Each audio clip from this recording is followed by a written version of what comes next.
Well, good afternoon, everyone, and welcome to today's webinar, the first in our four-part series for Mental Health Awareness Week. Today's webinar is entitled Burnout and Stress Management for Workplace Wellbeing. My name is James Campbell, and I'm the Senior Manager of Industry Relations with NAA. I want to welcome all of our members attending. Thank you for joining us. Let us begin with this word from our sponsor, MRI Software. MRI Software is proud to support NAA and Mental Health Awareness Week. Mental health is something that impacts all of us, especially property managers. While these fearless frontline employees are experts when it comes to taking care of residents and their businesses, the demands of the job rarely allow time for them to take care of themselves, and it's taking a toll. In fact, our latest Voice of the Property Manager report, in partnership with NAA, revealed that 74% of property managers say their job negatively impacts their mental health. We can do better. Everyone has a right to feel safe, happy, and healthy in their work environments, including property managers. At MRI Software, we believe in building thriving, well-connected communities. People, and more specifically property managers, are the heartbeat of those communities. And we're committed to having critical conversations, helping elevate their voices, and investing in real solutions to make their lives better.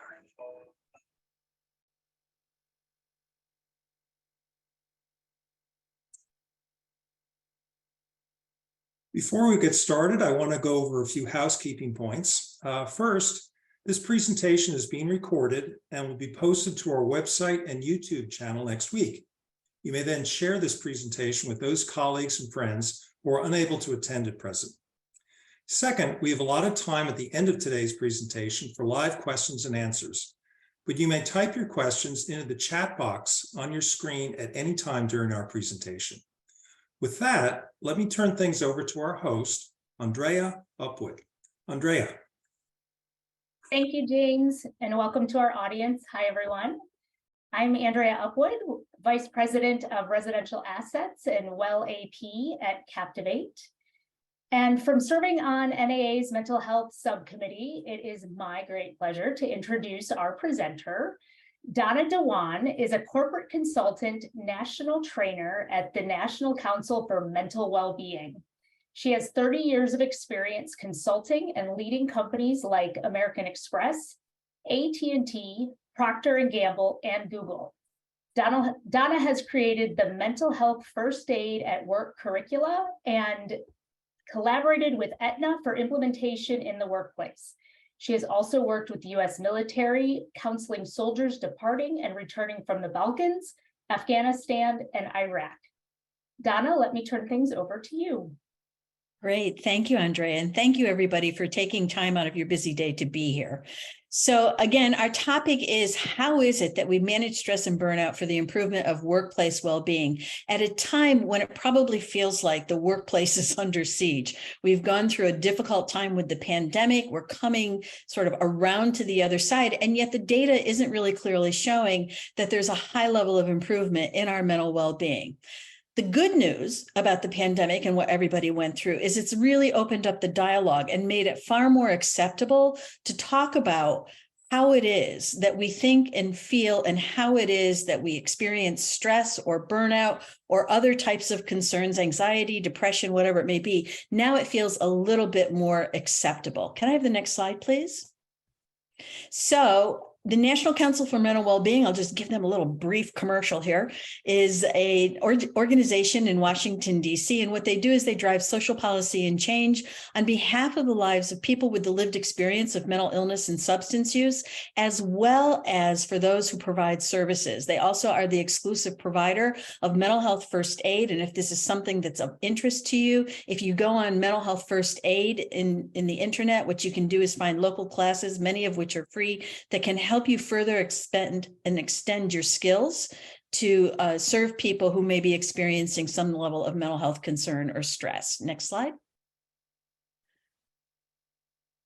And our agenda today is to define the difference between stress and burnout, because there is indeed a difference. We're going to talk about different signs and symptoms so that you can take a look at yourself. If you're a leader in your organization, maybe take a look at the people that work with you and for you so that you can offer some level of support, and then understand the causes of burnout, role gender, and then also the remote work, how that plays out in the workplace for those of you who may work remotely. And for those of you who wish you worked remotely, perhaps. And so we're also going to explore a checklist for change with simple strategies for navigating and preventing burnout at work and in life, because there's no way that we can separate those two. Next, please. So here's a question. How are you? And maybe you can pop that into the chat. What would you normally say if somebody asked you this question? How are you today? What's the normal response? Pop that into the chat for me, everybody. And if you're looking for the chat, it's a little word bubble. Probably, I'm thinking at the base of your screen. Fine. How are you? Perfectly. Thank you, Andrea. Anybody else got testing? All right, we're testing the chat here. So if you can do that, if not, I understand. But then if I could have the next piece here on the slide. Thank you. The big question is, how are you really? What's really going on with you?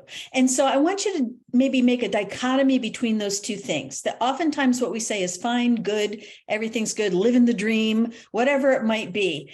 But in reality, oftentimes that's not who we are. And so when you think about creating a culture of change for your organization, part of it is being more candid, more open, taking perhaps those light risks that we can to maybe say, you know what? And today is Monday, right? I had a terrible weekend. I didn't sleep well. I was worried. I got called in on all these emergencies at the buildings, and I'm just worn out. I feel, yeah, thank you, Lynn, peachy. Yes, exactly. Those are the things that we say, right? Ah, there we go. Now we've got some of the really ones, right? Overwhelmed. Ah, okay. Excellent. Thank you, guys. A little stress and, stressed. Thank for asking and try to be as transparent. That's great. So bring your genuine self to this. And obviously, when you think about it, you've got a work face, right? And you can't bring all of you to work. And you've heard that phrase before. But the bottom line is that we can bring more of ourselves to work. And even if you're a leader in your organization, being real about that gives explicit or implicit, tacit permission for other people. And so you can start to look up on the screen and you begin to see all these different things, tired, overwhelmed, and the extremities of those, right? And there's great, and then there's tired, overwhelmed, or just having a tough time, whatever it might be. So as long as we're being real in that, that's one step in the right direction. So let's go to the next screen. Thank you, everybody. So what we have here is looking at what mental health is in the United States, but how it translates into the workplace. So this is what we know, that on average, 130 people every day die by suicide. And if you think about that, just in the time that we're together, we're talking between about 5 or 6 people dying by suicide. And suicide numbers are rising. And part of that is going to be attributable to some of the stress that we feel, to some of the social isolation that came about as a result of the pandemic, and this sense of loneliness. And there's much more research coming about, particularly for young people today, that shows that loneliness is a critical factor. And in fact, there was a recent piece of research that showed young men in their early 20s are having far more few friends, not having relationships, using social media as their context for communication versus actually having an in-person conversation. We also know that about 1 in 5 individuals, or 20%, you can look at this as 20% of your residents, 20% of your workforce, however you want to look at it, 20% of your family maybe. So that 20% of individuals in any given year in the United States have a diagnosable mental illness. Now, whether they're getting diagnosed, whether they're getting support is a whole other thing, but about 20%. And if you think about that and you think about the impact of that, that's pretty significant. And those numbers are conservative. We also know that about 10.8 million individuals in any given year, again, experience a substance use concern. And what that translates to in the workplace is about 10% of your population. And what we know about that is that given that 10%, that most of those individuals will be experiencing the progressive stages of addiction as opposed to the early stages. Because when it shows up at work, those are usually the final stages. Generally with addiction, what we see are problems with family, problems with friends, problems with health, finance, maybe legal status, things like that before it hits the workplace. And then we also know that less than 10% of employees feel that their workplace is free of stigma about mental health. And so when you think about that, elevating this conversation becomes a critical factor, because stigma is the thing that, number one, keeps us from talking about it, but number two, oftentimes keeps us from getting the help that we may need for it, whether it's yourself, whether it's a family member, whether it's somebody in your building, whatever it may be. And so when we elevate the conversation, that makes a big difference. Next, please. So what we know in the workplace is that mental health awareness, and this was research that was done by Kaiser Permanente, that when we can have open and candid dialogues about stress and burnout and depression and anxiety and whatever else is on our plate, that we can begin to reduce stigma. We can make it a safer place for people to open up, particularly when we can listen non-judgmentally, and we can help support people to their next best step, which might be a resource. It could be their pastor. It could be a family member. Not sure. It depends on the individual, because it's all unique to the individual. We also know that it increases any employee's mental health and substance use literacy. So one of the things that I want to say to you is that when you think about mental illness, is you want to think about this as a diagnosable medical concern, medical, not characterological, not weakness. Anybody experiencing depression, anxiety, or whatever it may be, schizophrenia, substance use, bipolar, whatever it is, you can literally see that in the brain. And with the advent of PET scans and functional MRIs, what you see are structural and functional changes in the brain that demonstrate and correlate with different diagnoses. So for instance, if somebody had an auditory hallucination, what you'd see in the auditory cortex is an activation, because they literally are hearing a voice in that moment. So you may think, oh gosh, that's bad news. My brain could be compromised with depression or anxiety. And there's a certain truth to that. But here's the good news, that there are many ways to work with the brain to help overcome those things. There are brain-based techniques that you can do individually just by yourself, but there are also things that treatment providers can do that work far more effectively than simply talk therapy. The other thing that we know is it increases the likelihood that when we have these open dialogues, that people, employees, will reach out to someone who might be facing a mental health concern, so that we reach out to our peers and we say to them, this is what I've noticed lately, and I'm really concerned about you. How can I help you? And see if anybody opens up. And then if we know our resources, maybe help connect them to resources. But quite frankly, as a therapist, I can tell you that oftentimes people just need to talk, and they get from the inside to the outside. And you may even hear in that is that people start to problem solve on their own, because when you're dealing with adults, adults have capacity. And so it's not ever yours to fix. It's simply ours to listen and support and help a person think through their next best step. The other thing it does is it teaches us how to connect people with appropriate resources, how to be able to say, did you know that we have, and see if that person is open or interested in that. And so all of those things make a difference. The other piece of research that isn't on here is it actually increases employee engagement too, that when we can have these more candid conversations, create a psychologically safe work environment, that it changes the way we step into our work. Next, please. And so let's think about this source of burnout and stress and where it's coming from. And you probably all have some ideas about that. So I'm just going to ask you, if you would, for a moment, pop it into the chat box. What are the things that you think are the contributors, the main contributors to high stress levels or burnout, if that's something that you may be experiencing or worry about? What do you think about that? Work, work, work. Yeah. And how much time it takes. There you go. Lack of appreciation, turnover, overstimulation, personal issues that may impact that. Incompetency of, I'm assuming others, drama at work. There's another one, right? When everything just takes on an exaggerated sense. Bandwidth, what I am capable of, what's possible there. Gossip, yeah, we've got to overwork, right? Doing too much. You guys are very clear about all of this. And what you're going to see is you're right on target with it, right? That sometimes we don't have enough people for the tasks that we have to do. And oftentimes we're the one who steps up to do it. And one of the things that we can be really clear about in this is that good performers get punished, because when you're a good performer, you end up getting more work. And you know what, Taj, you just put up a great one. Micromanagement can be part of this too. And so when we don't feel like we have control to get the job done in the manner and the way that we think is most beneficial, that can really create a lot of stress. So thank you, everybody. You're doing a great job with this. So next slide, please.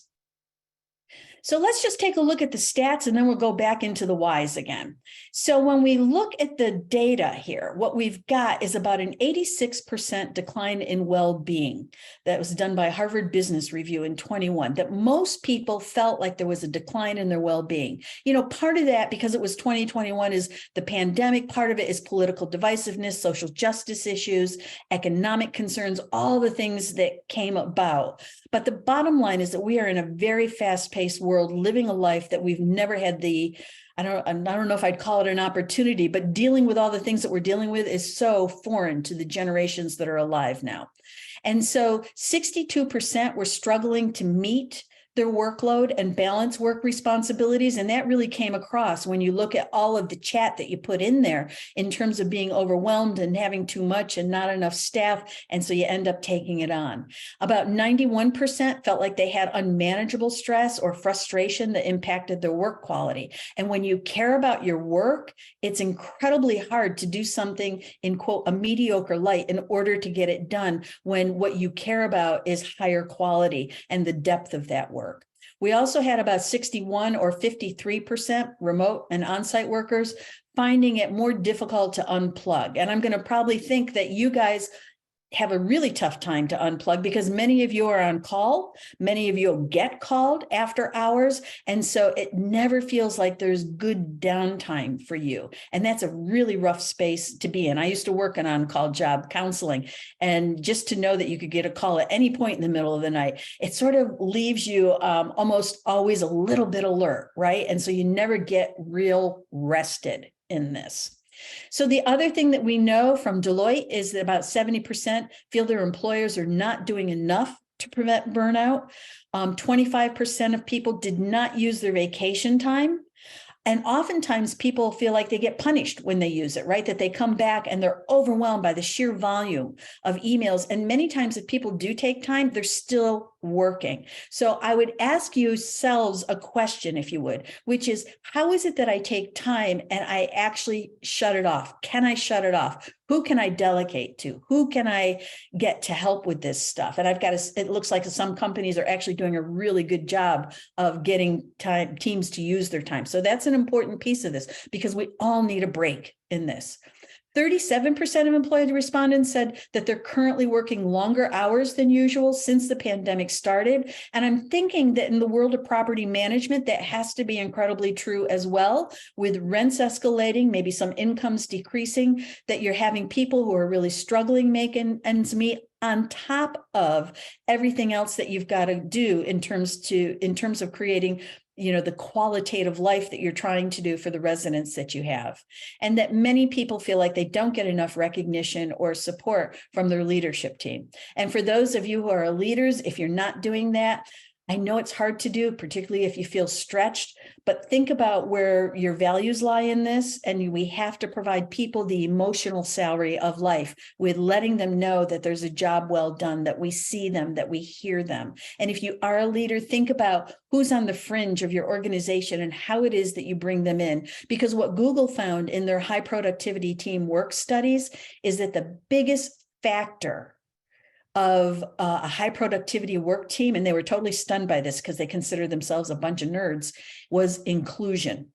To have a voice, to be seen, even if that voice is a little bit in left field, just to be included. That helps a high productivity work team. The other thing that it does is it helps mental health. So next slide, please. So let's just ask yourself. I'm going to give you a couple of questions here and just think about this for yourself. You don't have to put it into chat. Am I always exhausted? And I want you just to get a sense of what that feels like for yourself in this moment. Do I feel like every day is a bad day? And every day is maybe a stretch in that. Some of you may be there occasionally, but is it most days? Is it some of the days? So I want you to think about the gradation of that. And then do I feel like, if we can go to the next question, please. Sorry. Looking at the wrong screen here. Do I feel like nothing I do matters or is appreciated? And that's the one that, quite frankly, is the conversation, right? When I feel unappreciated, when I feel like what I do, what I contribute doesn't make a difference or is not seen. And so sometimes we have to be our own best advocates in this. And quite frankly, that can be pretty intimidating, but it's always worth the energy, because otherwise it's probably not a good fit for you. And then next question, please. Have I been feeling like I'm wasting my energy on work and my home life? Do you feel like there's just nothing there? Like you can't get any place in this? And then last question, are you burned out? So is that something? Is that a phrase you would use to characterize yourself? Because I'm going to tell you this, while I'm a diagnostician, you're the expert. You're the expert on you. You know what exhaustion feels like. You know what it's like to have dread when you wake up on a Monday morning. And many of you may have said to somebody who said, "How are you? And how was your weekend?" It was too short, right? Or there was too much work in my weekend, whatever it might be. So trust who you are and what it is that you know about you more than anybody else. Next slide, please. And so let's think about, is it stress or is it burnout, and begin to look at the difference in this. So next, please. So this is stress, and this is what you want stress to look like. So if you have me in your screen, I'm hoping that you see me doing an upward and downward thing with my hand, right? This is called acute stress, and I'm not talking about good looking, so short term, right? It goes up, it comes down, it goes up, it comes down, because we all have stress. We're all supposed to have stress. Stress can be motivational. The thing is, it becomes problematic when it goes up and then it levels out. It just stays there. And maybe it even goes up a little bit more. So this is what I want you to know about stress. You can see stress in the brain, chronic stress. That's where it stays up and doesn't come back down. But not only in the brain, you begin to feel it physiologically. How many of you, when you have significant stress, can feel it in your digestive tract? How many of you can feel it in your muscles, muscle tension at the end of the day? How many of you get headaches? How many of you maybe have heart palpitations? And so here's the thing, stress has impact on every aspect of you, and it can cause a level of overengagement for people. It makes them take on more when we're stressed, but when we have chronic stress, that's harder to do. We still do it. We still become overengaged, but now we have a level of exhaustion. And that's why burnout has exhaustion to it. So we end up feeling anxious if we're stressed about not getting enough done. And oftentimes your plate is so full that, quite frankly, you're never going to get it all done. And even if you spent, thank you, Mary, psoriasis flares up, and you see it in skin, you see it in our eating patterns, you see it in all kinds of ways. It's always going to come out as either digestive, cardiovascular, immunological, or musculoskeletal. Those are the 4 areas that stress is going to come out in. Overeat when I'm stressed, yes. Instead of sitting down at the table, you just pull your chair up to the fridge sometimes, right? And just stay right there. Emotional eater. And that's exactly it. That's what happens when we add stress to our equation. It comes emotion over intellect, where normally what we're doing is we're functioning intellect over emotion. But a high level of stress, chronic stress, turns that equation around. And so in order to change the equation, what we have to do is add a timeout to that. Like, what's the space that you can take for you in that? So the other thing that occurs is that we display hyperactive urgent behavior. And then the damage, as I've already mentioned, high stress hormones. One of those is called cortisol.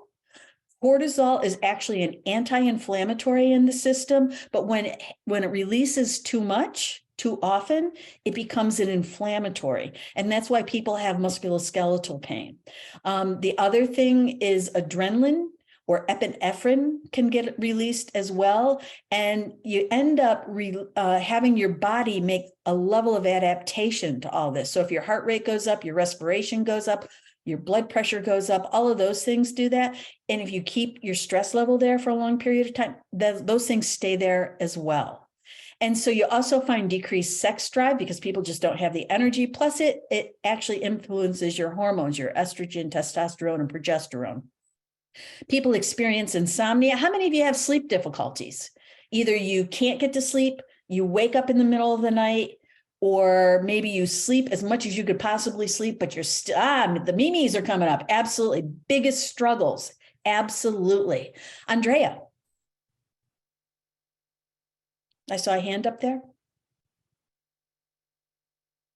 Okay, maybe not. All right, so I'm going to give you a tip and tool for sleep issues, okay?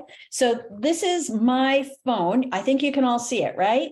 This is what's called a white and blue light.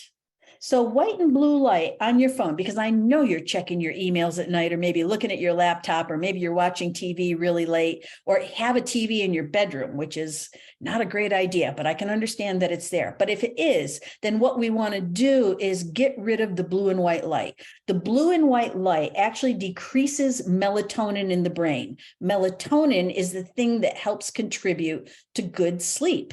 And so what I've done, because I read on my phone at night, is I've put a filter in, and this is called a red and amber screen. What a red and amber screen does is it increases the melatonin in your brain, which helps aid sleep. So you find this in the accessibility functions of your phone, and then you put in filters, and then you do red amber. The other thing that you can do is put in a shortcut, which is what I did, and which is why I can do it so quickly.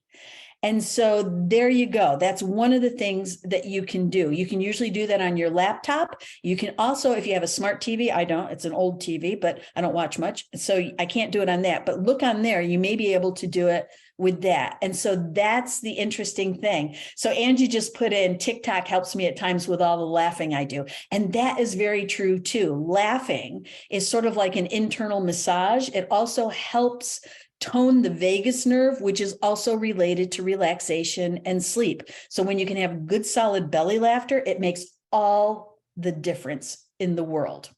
So there you go. So I'm going to give you two other things that you can do. So there are different things that help relax the body in terms of supplements. So magnesium is one, kava is another. Sometimes when you use those in the evening versus the morning, that can help with relaxation. It can help with sleep. The other thing is breath work technique. And one of the things that you need to know is any change that you make needs to be done for about 12 weeks consistently. So, and actually the research shows that it's about 10,000. Yeah. So Michelle uses calm magnesium at night. Excellent. So when you think about this, you're thinking about doing something almost about 10,000 times, believe it or not, when we want repetitive behavior. So when you see those books that say, oh, 30 days to change this, don't believe it. It takes 12 weeks. That's what the brain research shows. Consistent work. So here's breath work that you can do if you suffer from what's called malsomnia, where you wake up in the middle of the night thinking about the email you didn't send, the question you didn't answer, the bill you didn't pay, the argument you had, whatever it may be. And so it's called the 4-4-8 breath. I don't know if anybody's ever heard of this, but it's got a good brain basis and research to it. So what you do is you inhale for 4 counts, 2, 3, 4. Then you hold the breath for 4 counts. Then you release the breath, exhale for 8 counts. So exhale 2, 3, 4, 5, 6, 7, 8. And you do that repeatedly for about 10 minutes while it's 2 or 3 in the morning, when quite frankly, nobody wants to talk to you anyway. So you might as well do something productive. And that will help slow down because it activates something called the parasympathetic nervous system, which will slow down your heart rate, your respiration, and all of that. 10 minutes. And if you can do that over the course of 12 weeks, then what the research shows is that number one, you might not wake up, but number two, if you do wake up and you do that breath work again, then you'll get to sleep more quickly. So if the 4-4-8 breath feels like too much for you, you can do 3-3-6. If you experience anxiety and the hold hurts you, doesn't feel good, comfortable, creates anxiety, skip the hold, try to incorporate it later. But what I can tell you is the hold will actually help tone your vagus nerve as well. It's one of those things. You can also do that during the day, by the way, if you're just trying to take a quick moment to catch yourself, go ahead and do that. If you're really stressed during the day, the other thing that you can do is, I'm going to call it an unattractive strategy, is yawn. Because it's getting that level of oxygen. And what happens is when this jaw releases, it affects something in the brain called the amygdala. And the amygdala actually will say, oh, I guess everything's okay. Just for a few seconds. It won't buy you much time, but let's say you've got a difficult call to make, do a few yawns beforehand, and that will help slow you down just so that you can at least get the first couple of sentences out. It's not going to buy you a lot of time, but it will slow you down. Okay, so can I have next, please? So burnout, let's take a look at that. So we've got stress, we've got chronic stress, and then we've got burnout. Burnout, interestingly enough, is a medical diagnosis that doctors can use, but they rarely ever do. And what we're talking about here in terms of burnout is when our job expectations and work actually exceed what we see is our capacity to do it. So keep that in mind. It's when we can't complete in a way that we feel comfortable with, that we feel safe with our work because we're already struggling. And it looks like Michelle just put in something in terms of maybe, oh, the hidden red screen. So are those the glasses, I think, maybe, or something that helps you? So there are all kinds of creative strategies out there. Thank you very much, Michelle. So when we think about burnout, this is what it does. It causes disengagement or cynicism even, and then detached and lack of productivity. It's sort of like having one foot in the door and one foot out. And then because we're already affected by stress, we have increasingly lost energy. The other thing that happens is a lot of self-blame goes on with burnout because our thinking is distorted. You can literally see burnout in the brain as well. And our thinking's distorted, like what's wrong with me? Why are other people okay? Why am I not okay? And because oftentimes burnout leads to that detachment and insularity and loneliness and isolation, then what happens is we only have our own thoughts again to work with when it would be helpful to hear from others. And so the damage is there, right? We can have physical and additional psychological. And I think I've already said this, but every cell in the body is the brain and every aspect of the mind is the body. And there's some very good research to support that. So we have gastrointestinal changes because that's the enteric nervous system. We feel listless and unmotivated and cynical. And we can come off that way. We can come off as highly irritable and difficult with people. And that way we reinforce the loneliness when what we need to be doing is saying, do you have a minute? Can I talk with you? Or can I seek out some professional help for this? Or just some support with other people? And so burnout is a very tough one to come back from. It takes a lot of work and it takes time to do it. So next slide, please. So the causes of burnout. So let's see how we're doing with this. Go ahead and hit those, please. So you can see that many of them match what you've already put in there, right? That sometimes our job expectations are unclear and we have to guess at what's most important, what we're supposed to be doing. And then if we're off base on it, then we end up maybe getting yelled at or perhaps chastised or feeling less than, even if nobody says a word about it. And then you did put in heavy workload, long hours, and maybe not enough staff. Workplace, so this will go to the drama comment, I think, sometimes we have dysfunction. And yes, thank you, Leah. Poor communication is definitely part of this, right? And that's when we get that lack of clarity with things. And then unsupportive environments, Angie, that is very funny. So unsupportive environments, so we can go ahead and think about when we don't feel like we're safe. Do you feel safe? And I'm not talking about physical safety, just psychological safety in our work environment. Can we be real? Can we say when we're upset? Can we ask for time? Can we ask for help? Can we do any of those things? Having poor work-life balance, and I'm seeing in the chat from Hannah, unlearning and recovering from the effects of burnout are so rough going to a new environment that actually supportive feels like a trap. That's interesting. So what you're, and correct me if I'm wrong in this, Hannah, but it sounds like what you're saying is that when you're struggling with burnout, even in a new environment, that you don't feel safe and that being supported, you're not really clear where people are coming from, because somewhere along the line, we've lost a lot of trust, right? And in a new place, we don't necessarily have a sense of it. So thank you for sharing that. And go ahead and put in more if I'm off base on that in any ways.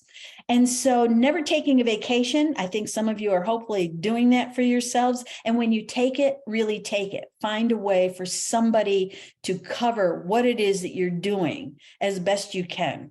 And know that it's going to take you a few days in your vacation, that you're probably not going to relax. But when you do, when you finally let go, that can be incredibly helpful. And then I just want to look at the chat again. Supervisor that doesn't listen is doing something else. When you take the time for a meeting to talk, gets agitated when, yeah, that's a tough space to be in. And quite frankly, the research shows that many people end up leaving a job because of their leadership. That they can tolerate a lot of work, they can tolerate long hours, they can tolerate being on call, but they can't tolerate easily not having someone who's there and listening and being helpful to them in some way, or at least feeling safe enough. They may not be the most effective leader, but if they're kind and they're interested, that can make a thing. Okay, thank you, Hannah. Appreciate that. Toxicity is a really good one. The new healthy environment feels too good to be true. Yeah. So part of this is you're going to need to keep your guard, but then think about where you can let it down. Because when you start to see consistent behavior over the course of time, that's when you can start to feel safer. And think about your peers and how they respond to this environment too. Maybe they didn't have the burnout, but burnout takes a long recovery. I really appreciate your sharing that. Thank you so much. So how the lack of communication, as somebody had mentioned, not being sufficiently rewarded. And again, it's not just cash, it's not just benefits, it's how we're seen, it's how we're recognized. And then experiencing unfairness or discrimination, and whether that's because our gender, skin tone, sexual orientation, age, whatever it may, religion, whatever it may be, maybe we're just quirky, right? We have an interesting wardrobe or an interesting personality. But when we have that, sometimes we feel like we're on the fringe, and there can be subtle forms of microaggression and bullying. And we have to be willing to maybe escalate that conversation to somebody if we can. Next slide, please. So job burnout, the consequences are indeed excessive stress, fatigue, insomnia, a level of vulnerability to illness because of the physiological effects of this. There's something in the body, I don't know if you've ever heard of this, called the enteric nervous system.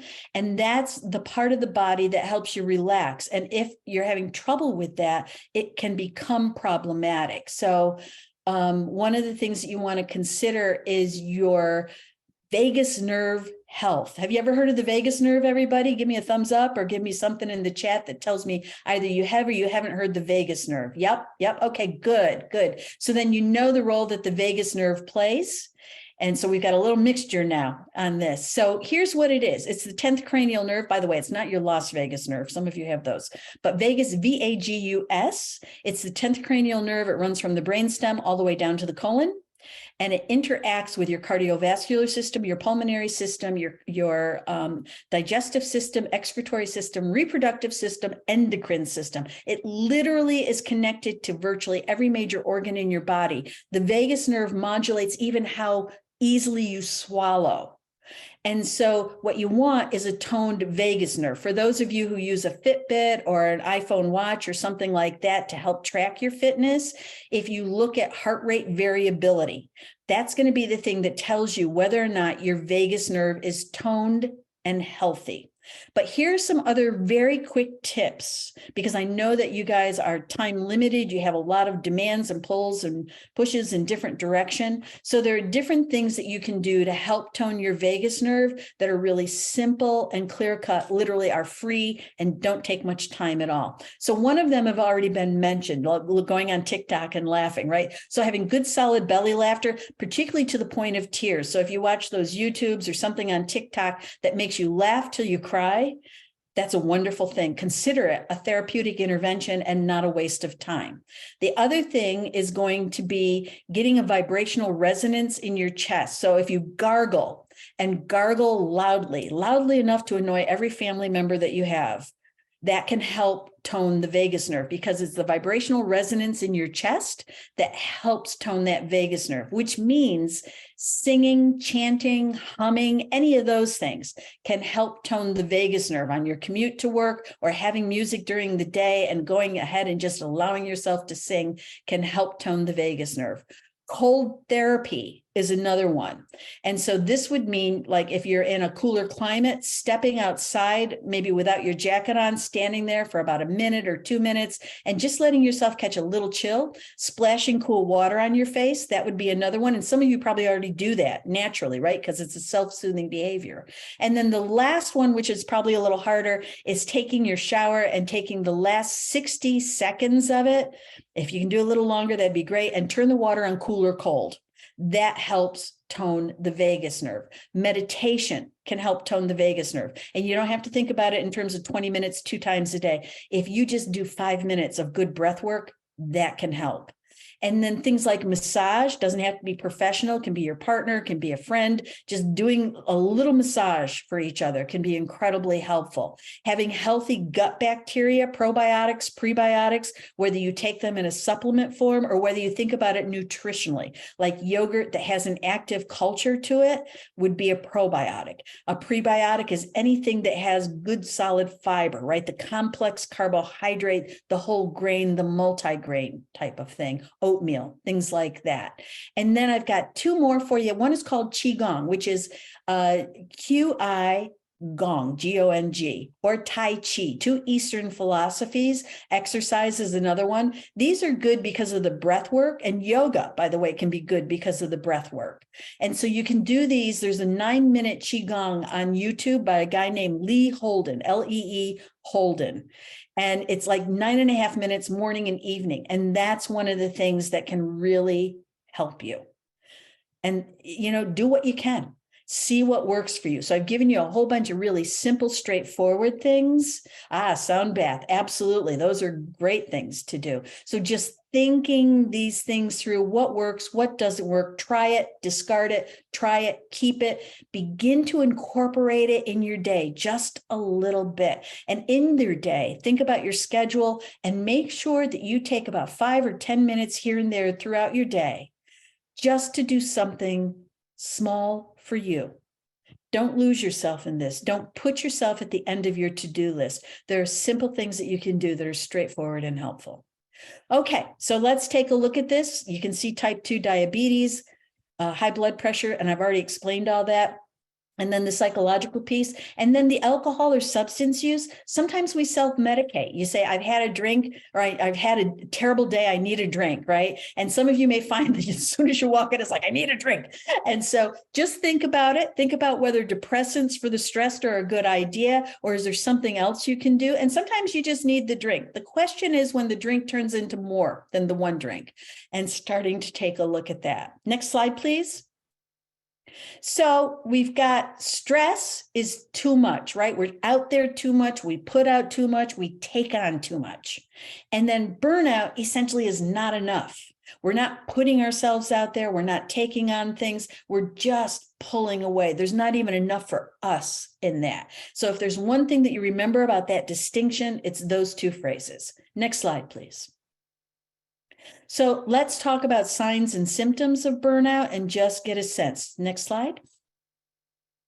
So unable to complete our tasks on time, and then losing track of tasks. So that may be the contributor to not completing, but it's sort of like we can't necessarily keep everything in our mind. There's too much. And sometimes it's because of stress and burnout. Burnout actually depletes your complex B vitamins, which actually play a role in memory. So that's the other thing. So one of the things, if you are under a lot of stress, making sure that you do take some type of a vitamin that has Bs in it, the complex Bs in it.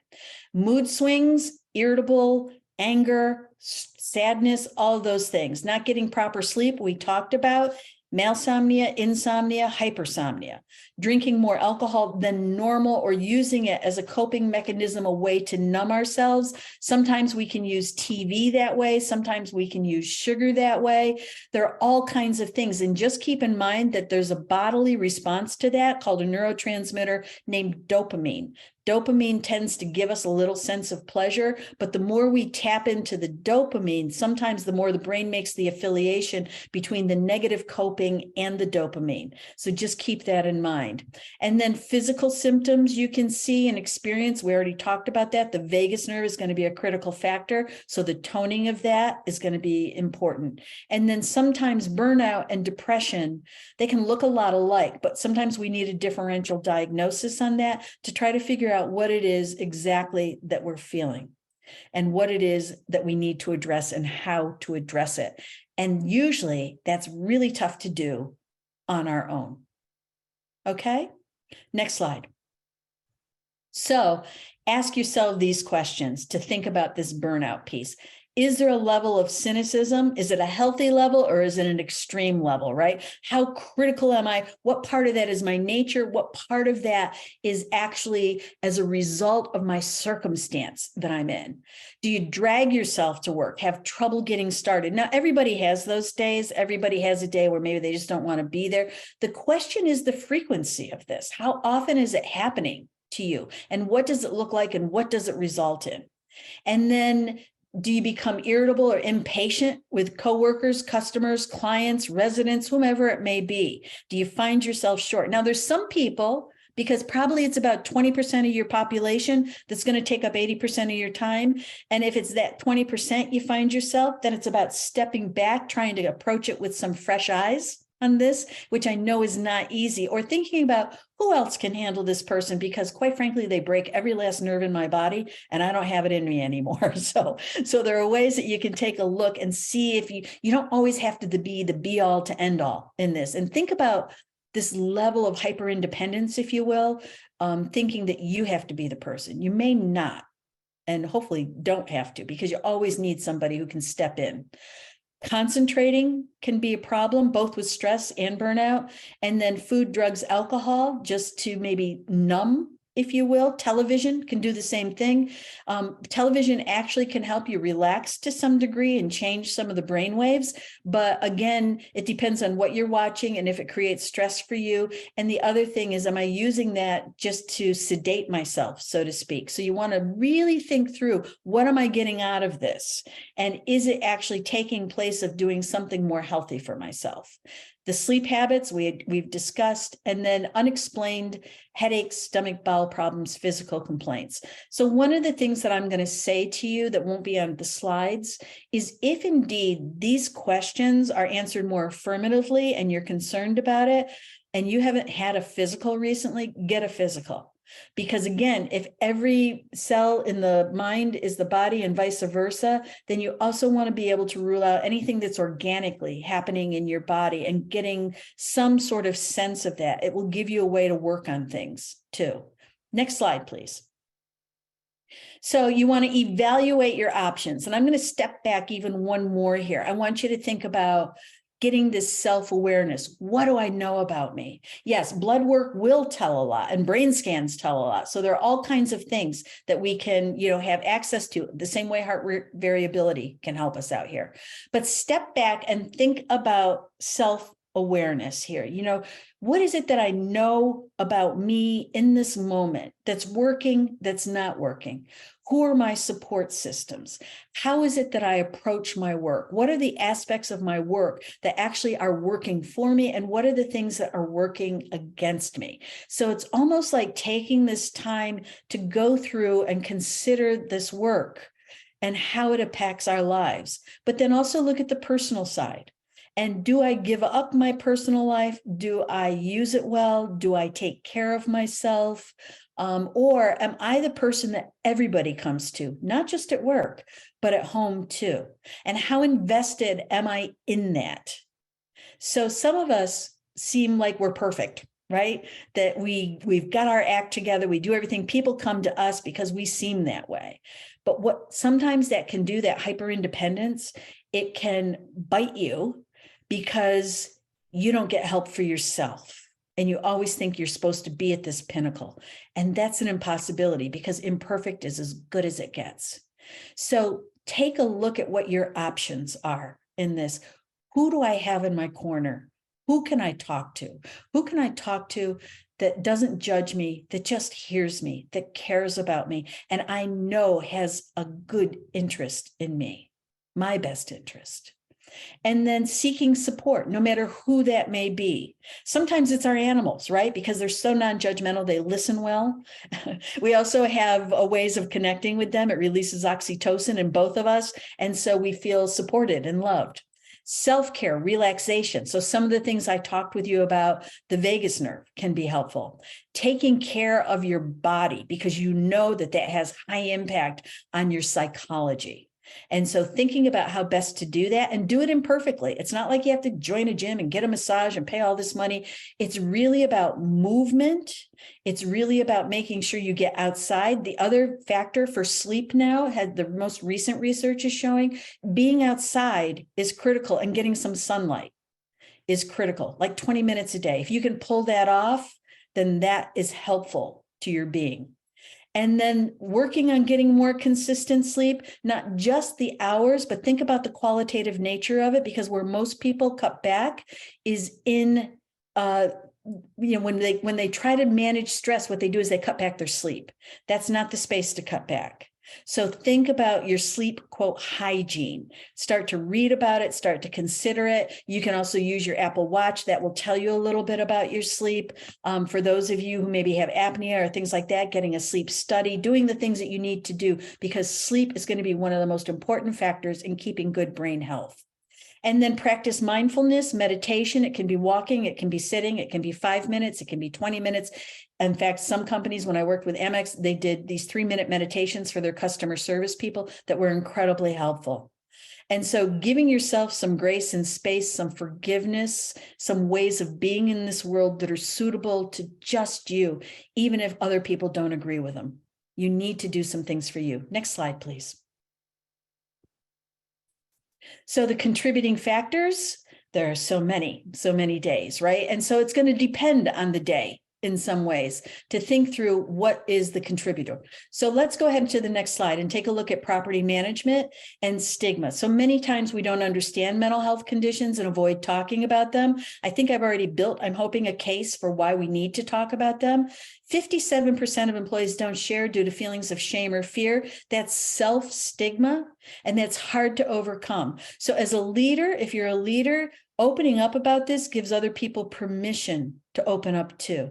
Feelings of anxiety and stress are routinely dismissed as just part of the job. I can remember working when I worked in a medical department, and we had a head nurse, and nurses can be, they're tough. They can really tolerate a lot of different stress. And the phrase was just suck it up and move on, or suck it up, buttercup, I think was the phrase, so don't feel, just suck it up. But I would say to you, well, there are times that we have to do that. There are also times that we need to talk about it. And oftentimes struggling with mental health issues, we hesitate to take the necessary time off. We need to take it off and not feel badly about it. If you have the time, use the time. But the more you can do this proactively, then the less you have to take off in longer stretches. Next slide, please. So in this industry, there are risk factors. You have increased workloads, and I'm sure they're increasing all the time, demanding clients, demanding residents, and just having that public interface, because I'm guessing that they're not coming down to tell you what a great job you're doing. Right? They're coming down because they have a problem, because they have a complaint, because they can't pay, because whatever it is. And I just want to notice the chat again for a moment. Sharing gives others permission to open up. Very nice. Very nice. So that's great that it's an open conversation, Genevieve. Thank you for that. And so we also have work demands outside of work hours, your kids, the things that you keep up with, housework, paying bills, all of those things. And it's a hard thing to balance. So again, take a look at you. How much are you taking on? Is there a way to share that more effectively in your life? And for some of you, maybe you're single parents and it's not easy to do. So then you're working at imperfection, right? Maybe the house looks like the way the house looks. House stress or high stress, fast-paced competitive work. And so let me just say this about competition. There's a certain healthfulness to this, but when it comes down to competition turning into comparison, Comparison is the thief of joy. When you start seeing yourself compared to other people, try to look at you as just you. What you give, what you do is enough.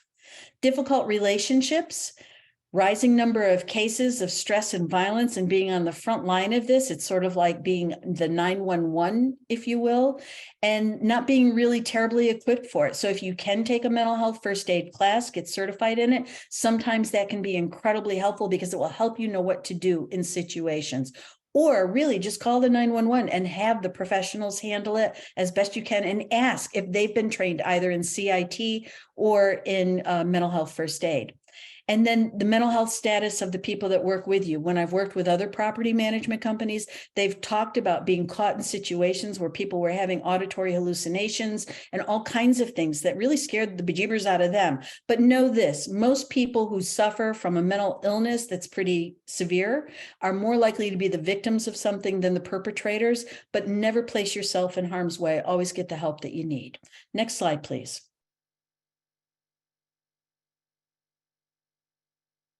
Next slide, please. Thank you.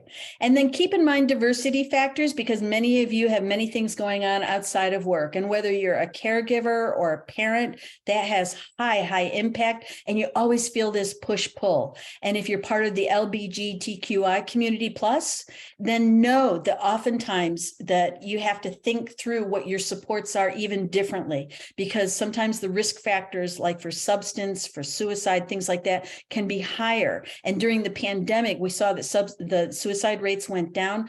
Oddly enough, though, it didn't go down for every aspect of our community. So LGBTQI communities really struggled with this. And so think about what the diversity groups offer for you, your employee resource groups, other support groups. Don't sit with this alone. Know that you are important, and you never have to doubt yourself in this. Get the support that you need. And then also for individuals who are people of color, Indigenous individuals, know that one of the highest prices there is to pay is this discrimination and stigma that goes along with skin color or ethnic background or things like that. Make sure, but here's the beauty too, that sometimes you have the best relationships. And what's shown in some of the research, particularly around risk of suicide, is that there are lower rates for people of color than for, say, white males who have the highest rates. And part of it is because of that sense of community, but you have to make sure you're using your community. So make sure you have a voice, make sure you're doing your self-care, make sure that you have people, like-minded people who get you, who love you, who are there for you, that you can depend on, and don't hesitate to reach out. Next slide. Next slide, please. So what we can do is right now is think about our priorities. What's really important? What's there for us? And begin to think about why I'm not living that, right? Because we all have priorities that we don't tune into and we don't live. So just think about that for a minute. What's keeping me from that? Why am I spending more time here than here? And sometimes it's that external demand. So what I'm going to say to you, because we use this term work-life balance, I can only tell you balance hasn't existed for a very long time. So I want you to think about harmony, knowing that sometimes your job is going to be the thing that pulls you in. Sometimes your life is going to be the thing that pulls you in. So it's almost like a composition. You know, the pace picks up, the notes are high, the notes are low, and all of a sudden this symphony, if you will, starts to play out. So how is it that you make it work? Because it's never going to be quantifiable, where you have 30% in your job, 30% in sleep, 30%, with your personal life. It's not going to work out that way. We don't live in that day and age. So we have to think about this ebb and flow and how we move into and out of space for ourselves. Practice self-care, all those little strategies. I'm going to give you one last one.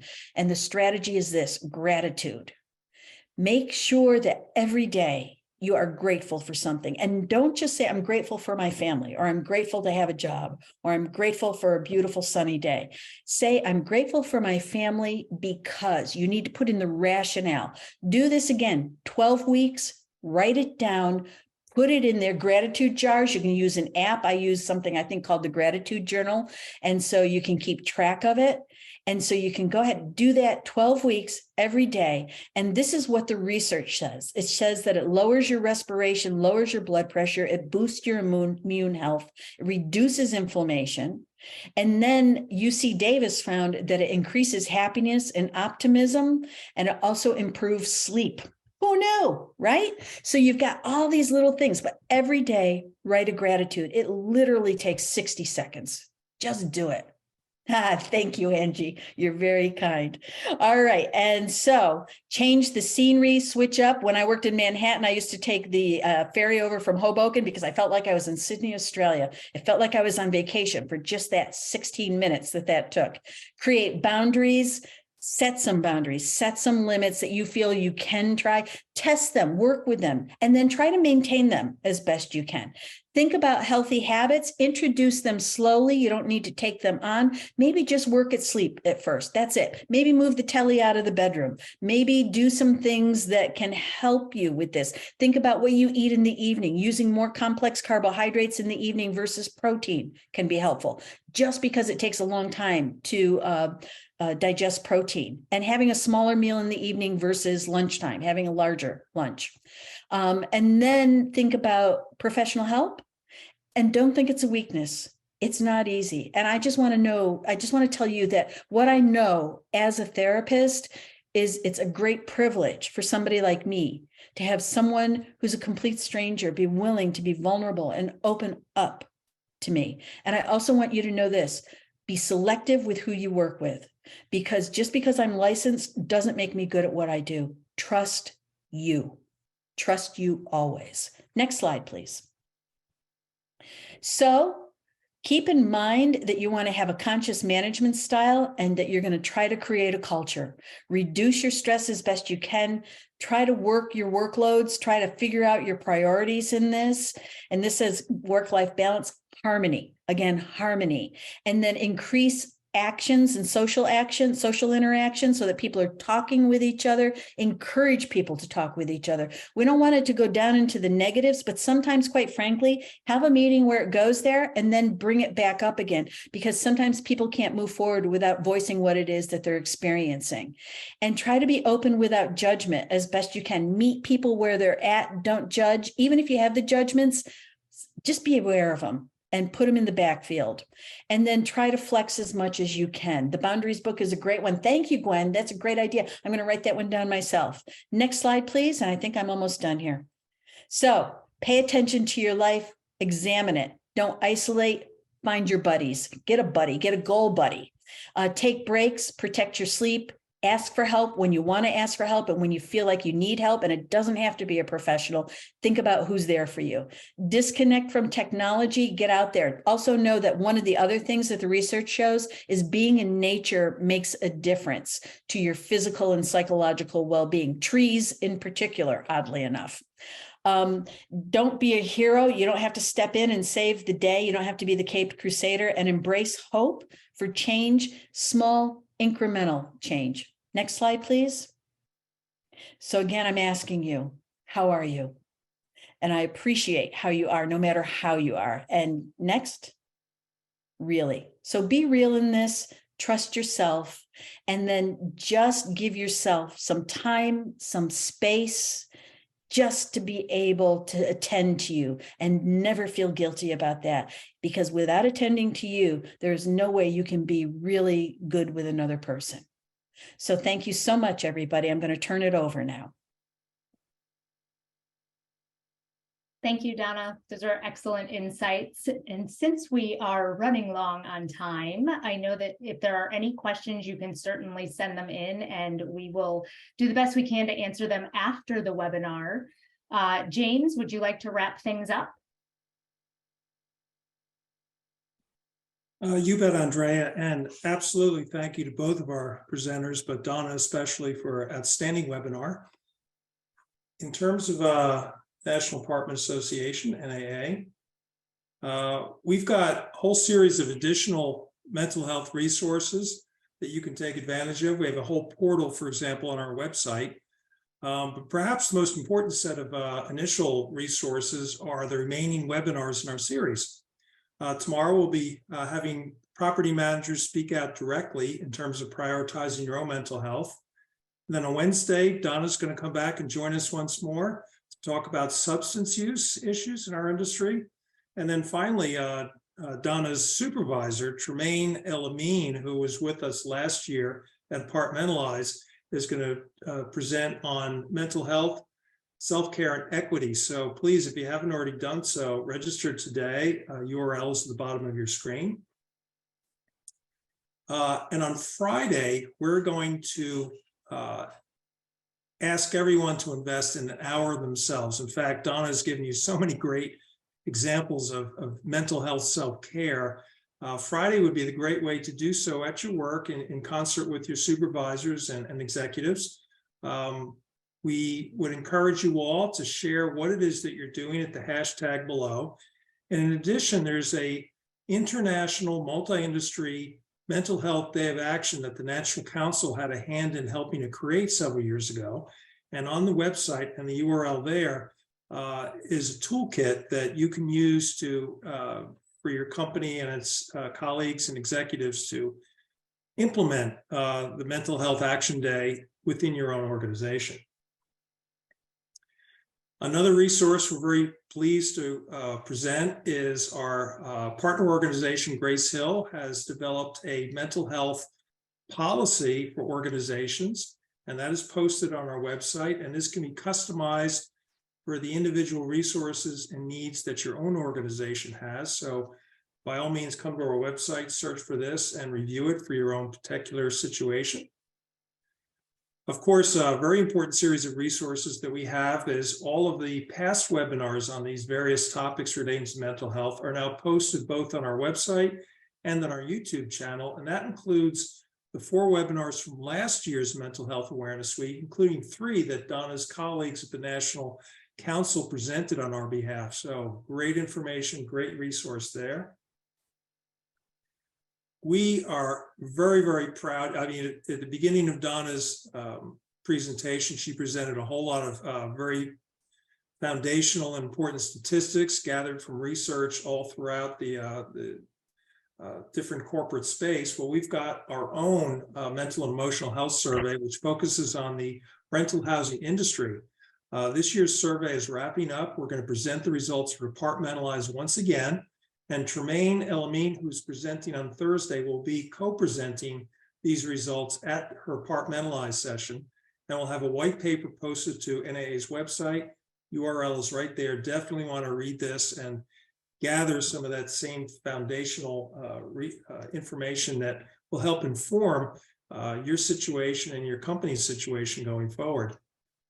And then finally, we are very pleased to have partnered with the National Council on their best-in-class training program called the Mental Health First Aid. I believe Donna referenced it early in her presentation.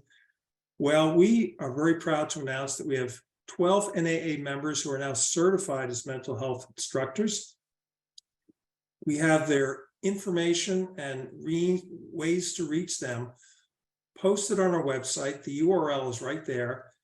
We would strongly encourage you to take advantage of this. Now there's, I think, Donna, 15,000 certified instructors coast to coast, but these are 12 that come from our industry that have unique understanding and empathy for what you all are going through. So I would strongly encourage you to start with our 12 and then take it from there.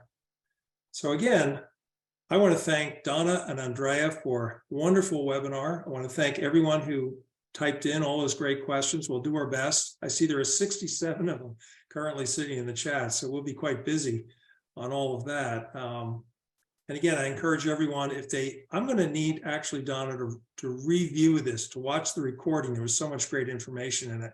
And I encourage everyone to do the same. So with that, thank you for everyone in attendance. Thank you to our presenters. Have a wonderful day.